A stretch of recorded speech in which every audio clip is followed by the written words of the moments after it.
at 5 o'clock-ish, it's offer review. And yeah, we just got an in-game notification saying that a patch is coming soon.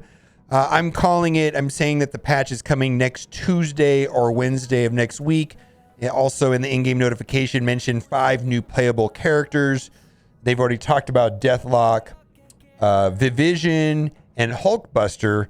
And then according to the rumors and leaks that we've been getting from Minball TV and other people, very, very, very much looks like Abomination and Amadeus Cho. So that kind of more or less confirms this idea that there's going to be some sort of Hulk team, which also is going to use She-Hulk and the regular Hulk. And then Red Hulk is predicted to be the third horseman. There's going to be a blog post on Friday. Maybe we'll get all that information on Friday, and then we will get a patch. My guess is Tuesday or Wednesday of next week.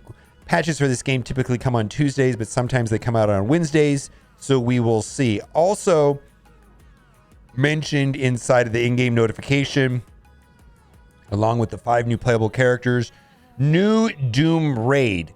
And so I've got some questions about that new Doom Raid. Hopefully this will give us access to Blue ISO 4 and hopefully some more access to Teal Gear, because Gear Tier 17 has been confirmed to come out in the next patch, which is going to be patch 6.3.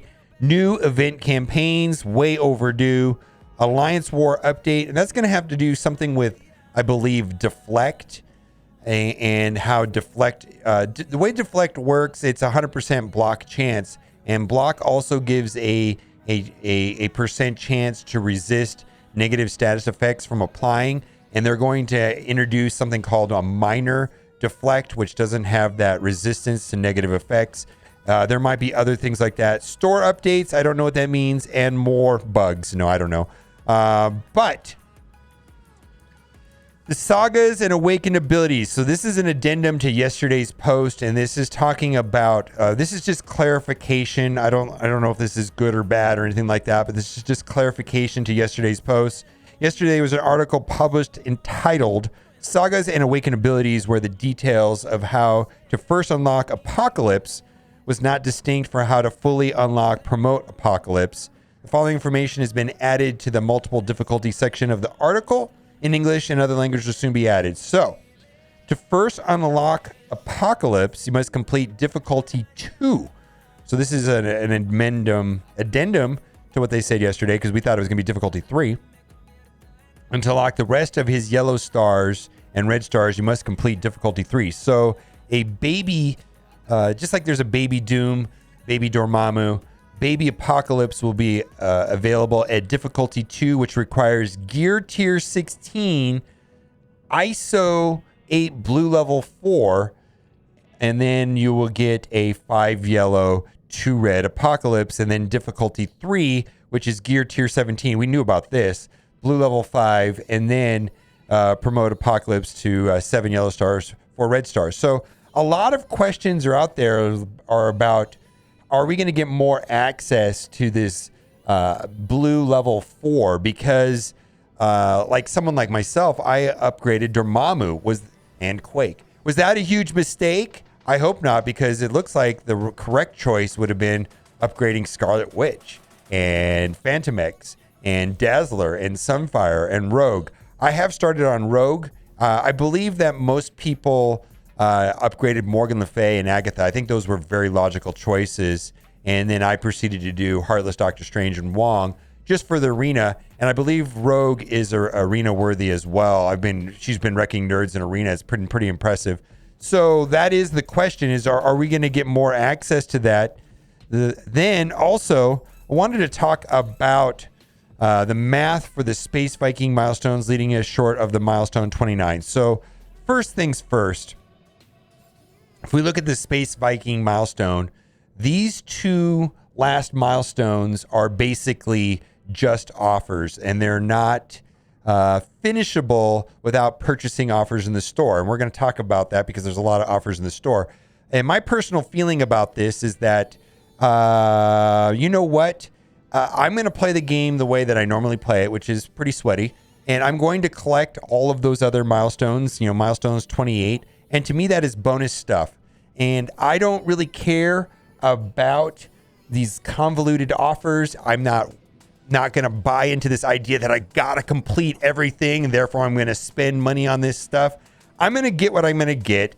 And yeah, if buying like a $5 offer means I can get all this stuff, maybe I'll say, hey, that kind of makes sense, and then I'll do that. But I'm not going to buy into this idea that Scopely's putting out there on these events that you have to complete everything. They're going to feed into our red dot phobia, and you have to complete this, and you got to spend money. I'm not doing it. I'm not buying into it.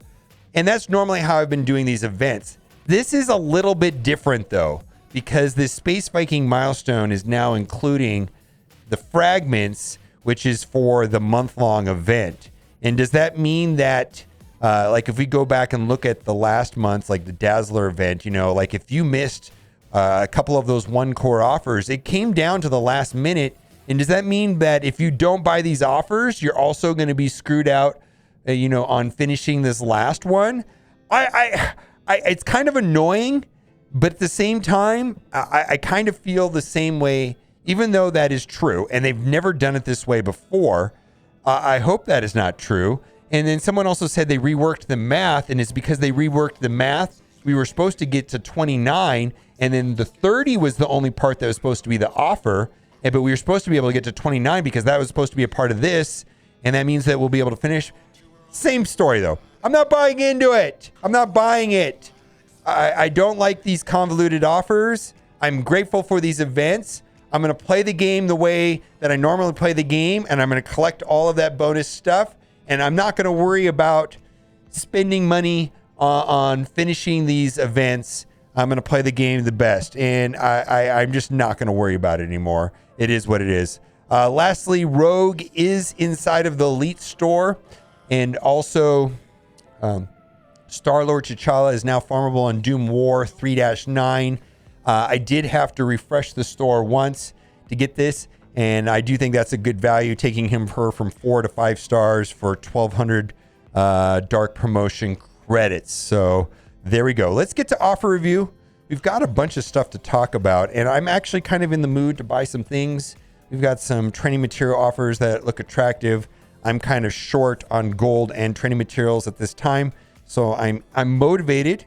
Heroic deal. We've got some additional Valkyrie offers. Looks like she is quite a good character on defense and war. Makes the Heroes Guardians a tricky team to go up against, except for Eternals. Eternals is a hard counter to this team, not only in war, but also in Cosmic Crucible. There's other teams that work, but the most effective strategy I've seen, without a doubt, is Eternals against this team.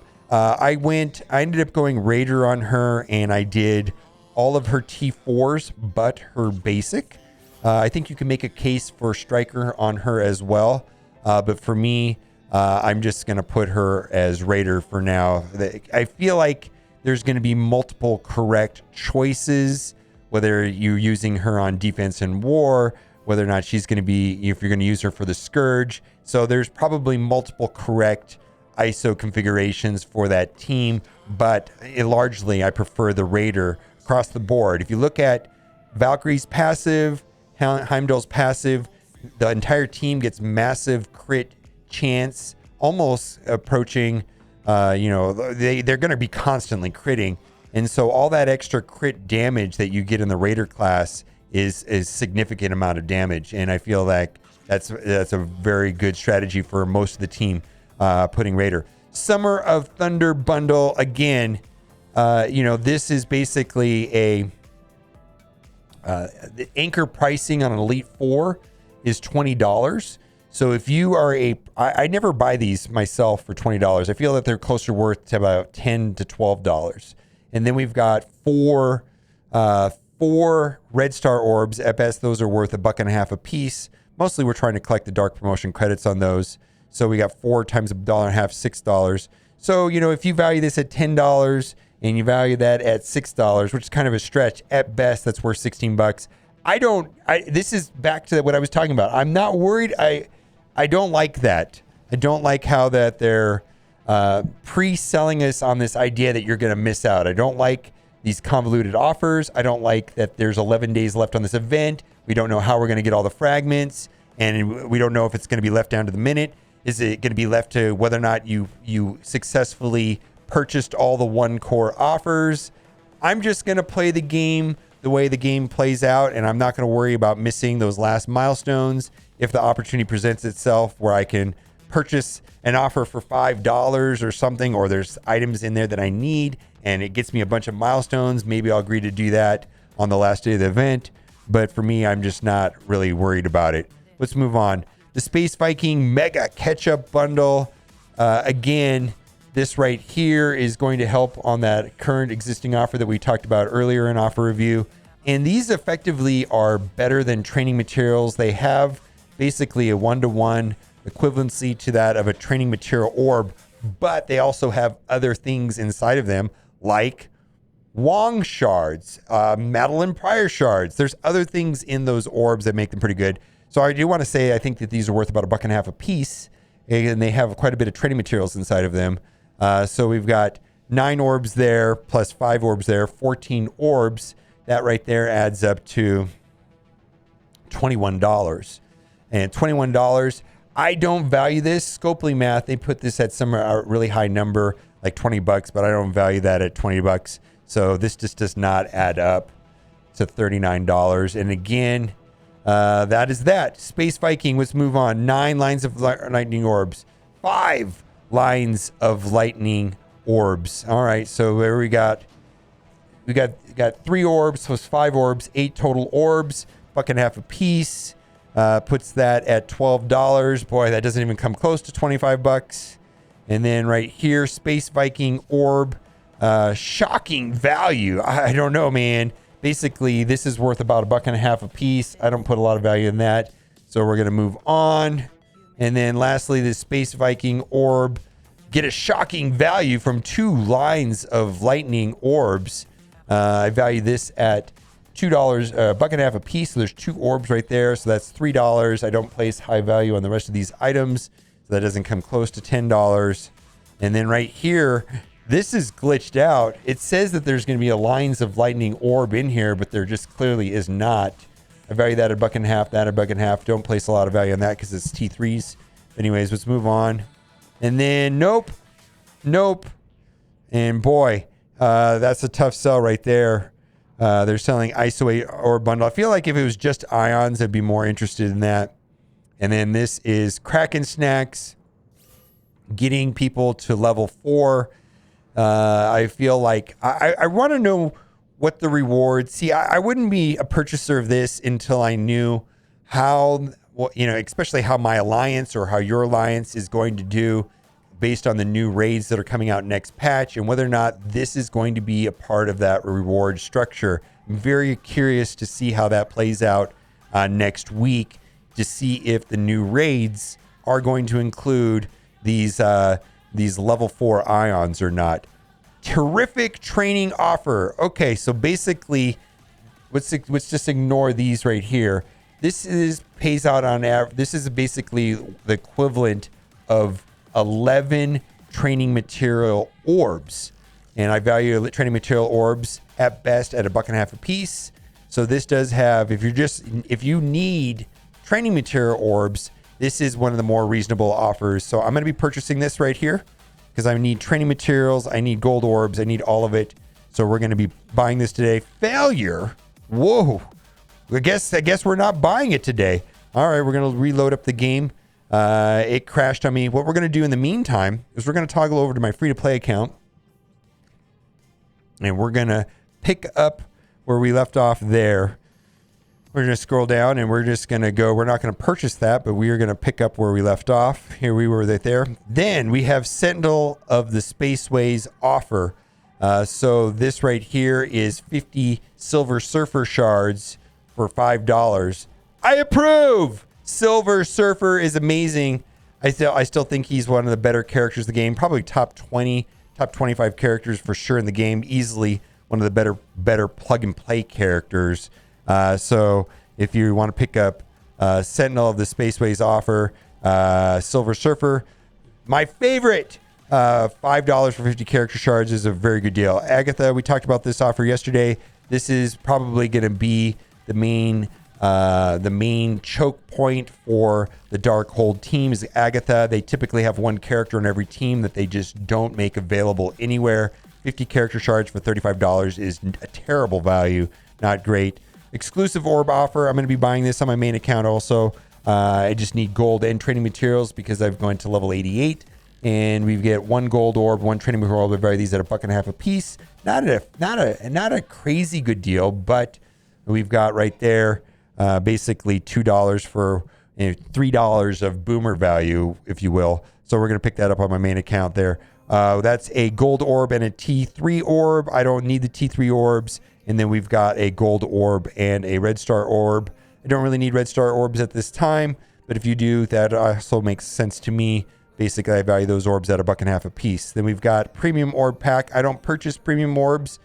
Some people value them at $1 a piece, so you get 6 orbs right there at at less than $1 a piece, basically 50 cents a piece. So if you're looking for bulk character shards and you like premium orbs, for me, I just seem to get Ultimus food out of them, so that's not a good deal. There we've got anchor pricing on an Elite 4 and anchor pricing on an Elite 5. What that means is this is just their random standard pricing. There was a better offer than this at the very beginning of offer review, like that offered other things. It gave some other red star orbs and it gave some of that currency for the event. And I feel that's a better deal than purchasing the anchor price. But I don't think that an Elite 4 is much worth more than not even $10, right? So let's move on past that, and let alone $20. And Elite 5, I can't imagine spending $35 on Elite 5. Let's move on. Dazzler, 35. Anytime you see 50 character shards for $35, it's not a great value. But, basically the unlock method for Apocalypse is going to involve Dazzler. So I'm sure a lot of people will be looking into this. I'm not going to be purchasing any of these offers here at this price, though. All right, Mega Orb, Mega Deal. Yes, one of the better deals. I don't know if I like this deal as much as the Silver Surfer 50 character shards for $5, but this is a tremendous value. We got OG Spider-Man, 180 character shards for $10, plus a Mega Orb. Mega Orb, depending on who you talk to. I personally value them at $1. A lot of other people value them at $5, but I value them at $1 because I just seem to get Ultimus food. You only get duplicates out of them, but there's a lot of great characters inside of those Mega Orbs. Leader of the Ravagers offer, he was made farmable today in Doom War 3.9, so you can get him there. If I think that's a better route than purchasing him. And then this is a better deal than they had a couple weeks ago. A couple weeks ago, they had an offer that was similar to this. That was $5. So this is for $3. I think that's okay. And then we got Extraordinary Energy Bundle. All right, so there was an offer yesterday that was $100 that had 12,000 energy. This is basically just the baby version of it. If you're pushing for level 90, I could see someone buying this, but this is not of high interest to myself personally. The thing I didn't really like about the 12,000 energy offer was that how do you spend all that energy without having to use your power cores to refresh nodes? And the idea is you probably split it up over 2 days, maybe purchase this at the end of one day, get through as much of it as you can, then have your account reset, which for me happens in the middle of the night, somewhere around 1 a.m, and then do your purchases for the next day for the rest of them, and try to avoid doing the 50 refreshes, because it's kind of wasteful in my opinion.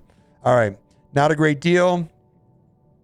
I believe we're in the trash section, and we're going to wrap it up there. I do want to draw your attention to the bottom of this right here, where we're going to get a 1 core offer, and that'll be the end of offer review. I believe all of this is just the standard issue stuff. There we go. Be sure to collect the 1 core offer. Hopefully it doesn't come down to like whether or not you missed one of these or not. Seems like they're coming about every 3-4 days we get one of these. So there you go. Let me know what you think in the comments section. And as always, thanks for watching and keep on gaming.